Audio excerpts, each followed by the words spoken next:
จะทำซองจดหมายจากกระดาษโพสต์อิทพวกนี้ไม่ใช่โพสต์อิทหรอกมันเป็นกระดาษโน้ตนะคะเมื่อ2เล่มนี้นะคะก่อนอื่นเลยขอแนะนำอุปกรณ์ก่อนเลยนะคะมีกาวนะคะกาวอะไรก็ได้นะคะแต่ว่าเราใช้เป็นกาวนี้แทนนะแล้วก็สมุดโน้ต2แผ่นนี้แล้วก็สมุดค่ะสมุดนี้เลยค่ะสมุดแล้วก็พับเปิดไปหน้าที่หน้าหลังนะคะหน้าหลังเลยหน้าหลังสุดเลยนะคะนี่ค่ะเปิดอย่างนี้เห็นหน้าหลังไหมคะนี่ค่ะอย่างนี้เนาะแล้วก็ปากกา2แท่งนี่ปากกาน้ำเงินกับปากกาดำนะคะก่อนอื่นเลยใช้กระดาษโพสต์อิทรูปนี้ก่อนนะคะดึงออกมาเลยค่ะไม่ใช่โพสต์อิทกระดาษโน้ตค่ะนี่ใช้กาวเนาะ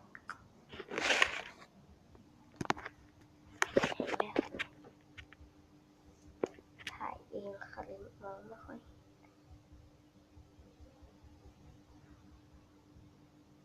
ทากาวเลยนะคะแล้วก็เอากระดาษไปแปะไว้แปะแล้วก็กดลงไป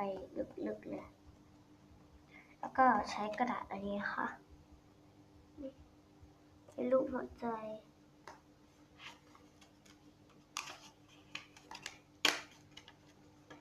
ก็ขออภัยด้วยนะคะว่าตอนนี้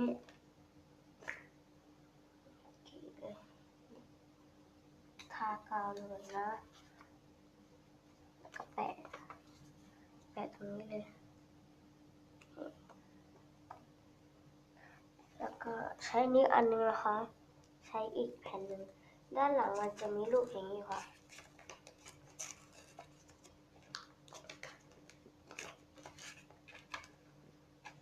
ขออนุญาตก่อนนะคะ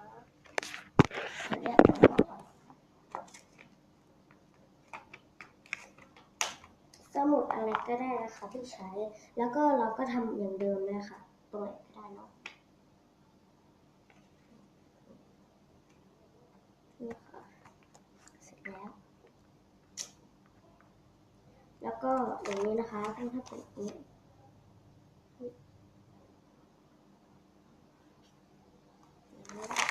แล้วก็ใช้กระดาษพวกนี้อีกนะคะใช้อีกเนาะใช้เพื่อทำจดหมายฉีกมา1แผ่นแล้วก็หันไปด้านหลังค่ะหันไปด้านหลังแล้วก็ทำนี้ให้มันเป็นอย่างนี้แล้วก็พับอย่างนี้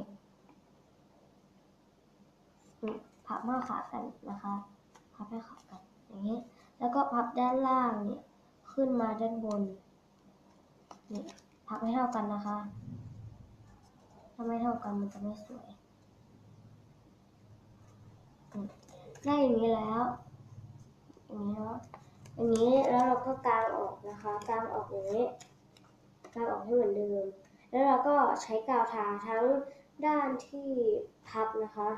ตรงด้านที่พับด้านบนอย่าไปใช้กาวนะคะถ้าไม่งั้นเราจะ